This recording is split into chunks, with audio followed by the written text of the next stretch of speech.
From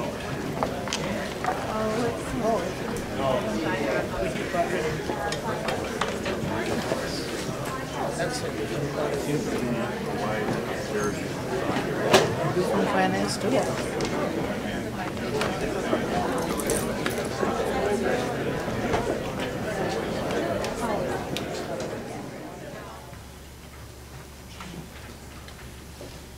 Well, it's my pleasure to introduce Abrahm Lustgarten, who is a former staff writer and contributor for Fortune, and who has written for Salon, Esquire, the Washington Post, and the New York Times since receiving his master's in journalism from Columbia University in 2003.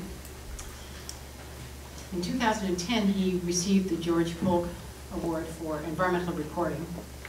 He is the author of the book China's Great Train, Beijing's Drive West, and the Campaign to Remake Tibet, a project that was funded in part by a grant from the John D. and Catherine T. MacArthur Foundation. He is working on a forthcoming book about BP and the causes of the oil spill in the Gulf of Mexico, and the organization that he works for, ProPublica, was received last year the Pulitzer for investigative journalism. So, pleasure to have you here, and the floor is yours.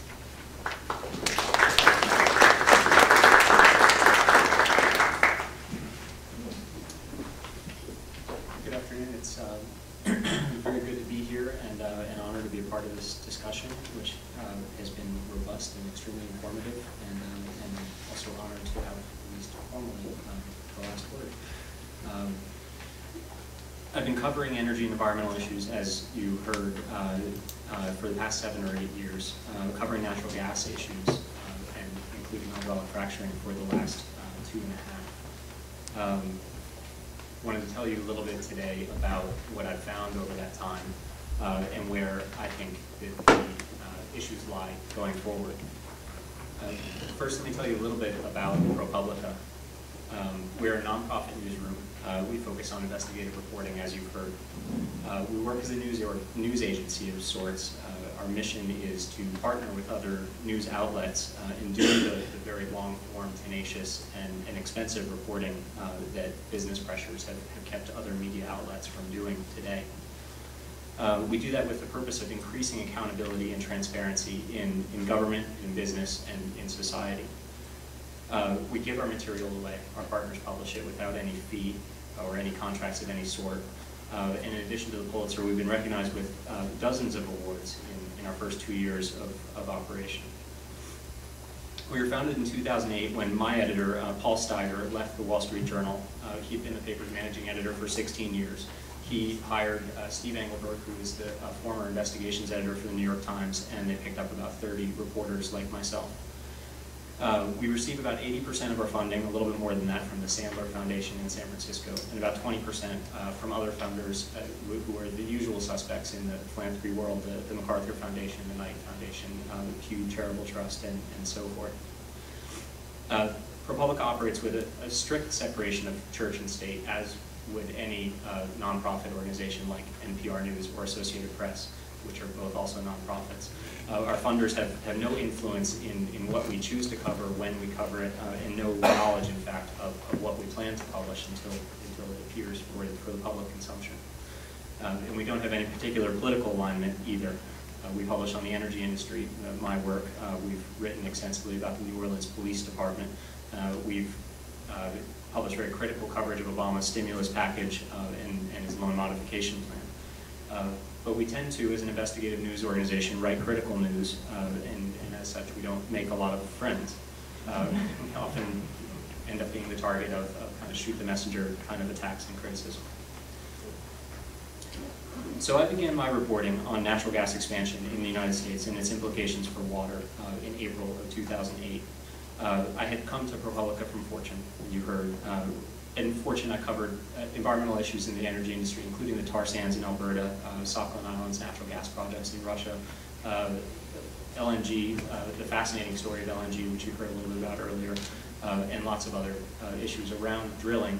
I was exploring in these topics for news stories, including produced water and offshore drilling and unconventional fuels, where I saw potential for good investigations in each of those areas. And I came upon this issue of hydraulic fracturing and the new gas plays hitting the United States.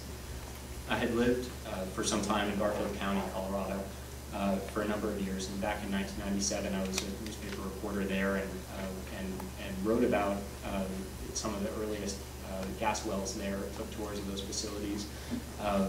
It was an exciting time. This was for Colorado then, 10 years ago. This was a new opportunity, new jobs, new resources, and I didn't hear a lot, though I was looking, about environmental concerns in Colorado at the time. I was surprised in 2008 to learn that lands across Pennsylvania and West Virginia and New York were being snatched up for leases to do that same kind of drilling, and I began to look a lot more closely at it.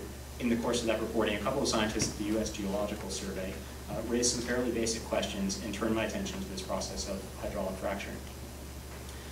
You know well by now what hydraulic fracturing is. Millions of gallons of fluids injected under extreme force using an array of chemicals and largely left underground. Early in that reporting, I went to New York State though the DEC and Bell Washington have done yeoman's work in the 2 years since then, I wasn't satisfied at the time with some very simple questions that were put to them. What would be injected underground? Where would the water supplies come from? Where would the waste go? And what would its impact be? I began to examine these questions nationally and found not answers, but more questions. Generally, the names of the chemicals and the processes were withheld as trade secrets. That's begun to change, as we've heard a little bit today. But it was problematic at the time, and it still is to some degree, because it meant that the contamination was nearly impossible to trace and impossible to document. Scientists at the EPA would say that we can't go out and determine exactly where constituents have flowed underground or in water systems, because we don't know exactly what to go and test for. So the process at that time was expanding without any record being recorded of the changes that it may or not be imposing on the environment.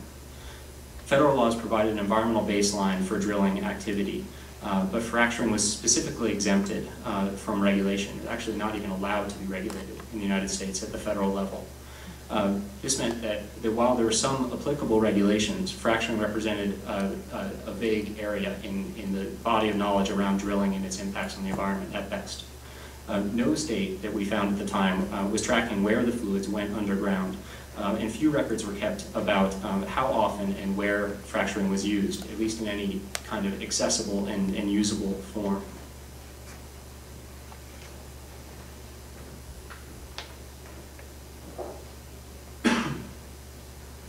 So, as we got deeper into our reporting in states like New Mexico and Colorado and Wyoming and Pennsylvania and New York and others, here's what we found. In each state and in parts of Canada where there was substantial gas drilling, there were serious complaints about water contamination, air pollution, and health concerns. In Colorado and Wyoming, several underground aquifers were contaminated with benzene and other substances, where there were few or no other possible causes for that contamination other than the energy industry. In Pennsylvania, Colorado, Ohio, and elsewhere, there was methane contamination in the water.